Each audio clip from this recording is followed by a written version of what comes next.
टिब्बी के प्रजापिता ब्रह्मा कुमारी ईश्वरीय विश्वविद्यालय में मनाया गया राष्ट्रीय किसान दिवस। बीके अनीता बहन ने कहा, अन्नदाता के उन्नत होने पर ही देश होगा उन्नत। हनुमानगढ़ जिले के टिब्बी कस्बे के प्रजापिता ब्रह्मा कुमारी ईश्वरीय विश्वविद्यालय में शनिवार को कृषि एवं ग्रामीण विकास प्रभाग की ओर से राष्ट्रीय किसान दिवस मनाया गया। इस मौके पर कार्यक्रम में स्थानीय केंद्र प्रभारी ब्रह्मा कुमारी अनीता बहन व रावसर केंद्र से पहुंची बीके नीलिमा बहन ने किसानों को संबोधित किया। बीके नीलिमा बहन ने कहा कि यह किसान दिवस हमारे देश के किसान नेता एवं 5वें प्रधानमंत्री चौधरी चरण सिंह के जन्मदिवस के अवसर पर मनाया जाता है। इन्होंने कहा कि आज किसानों द्वारा अधिक उत्पादन लेने की उपेक्षा से अधिक कीटनाशक, जहरीले रसायन खाद एवं दवाइयों का प्रयोग खेती में किया जा रहा है। इससे मिट्टी की उर्वरा शक्ति खत्म हो रही है, जमीन बंजर हो रही है। इससे बचने के लिए किसानों को शाश्वत योग्य खेती बाड़ी पर जोर देने की आवश्यकता पर बल दिया। शाश्वत योगी खेती का तात्पर्य है परमात्मा से योग लगाकर शक्ति प्राप्त कर खेतों में बीज बोने से लेकर फसल के पकने तक हर चरण में उन पर परमात्मा शक्ति का प्रयोग किया जाना है। प्रकृति को भी हमारा प्रेम चाहिए। आज प्रेम के बदले उस पर सिर्फ रासायनिक व कीटनाशक का प्रयोग करके इनको जहरीला बनाया जा रहा है। इससे हमें बचने की जरूरत है। स्थानीय केंद्र प्रभारी बीके अनीता बहन ने राष्ट्रीय किसान दिवस के महत्व पर प्रकाश डालते हुए पूर्व प्रधानमंत्री चौधरी चरण सिंह से जुड़े प्रसंग सुनाए। इन्होंने किसानों को प्रजापिता ब्रह्मा कुमारी ईश्वरीय विश्वविद्यालय माउंट आबू में की जाने वाली यौगिक खेतीबाड़ी के बारे में जानकारी दी। वहां पर 50-50 किसानों को समूह में यौगिक खेती का प्रशिक्षण दिया जाता है। किसान माउंट आबू में यौगिक खेती का प्रशिक्षण जरूर लें, जिसके बाद किसान अपने खेत में यौगिक खेती कर सकते हैं।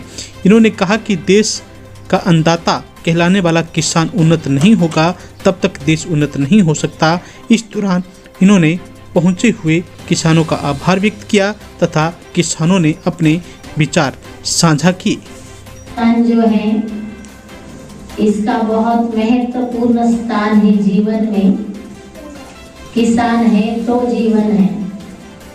और भारत देश के लिए कहा जाता है कि भारत देश कृषि संपन्न देश है और ऋषियों से भी संपन्न देश है। यहाँ कृषि प्रधान भी है तो ऋषि प्रधान भी है, क्योंकि ऋषि जो होता है वो भगवान को याद करके सभी के लिए दुआ करता है, सुख शांति की कामना करता है। तो ऋषि की अपनी तपस्या होती है। तो हमारे कृषक, हमारा किसान भाई भी कम नहीं है, उसकी भी तपस्या है। वो भी जनता को सुख शांति का जीवन देने के लिए, पेट भरने के लिए बहुत मेहनत करता है। तो उसकी अपनी तपस्या है। तो जितना ऋषि महत्वपूर्ण काम कर रहा है तो किसान उससे अभी अधिक श्रेष्ठ कार्य कर रहा है। कहते हैं कि मनुष्य जीवन की पेट की आग खत्म करने के लिए किसान भाई आग में जलता है।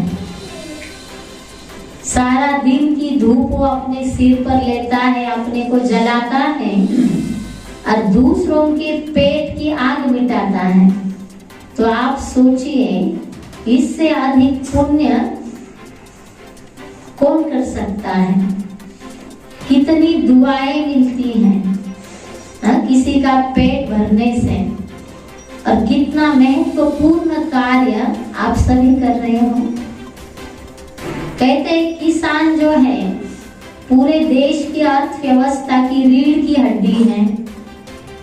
कहते रीढ़ की हड्डी को कुछ हो जाए, है ना, आजकल बहुत प्रॉब्लम हो रही है।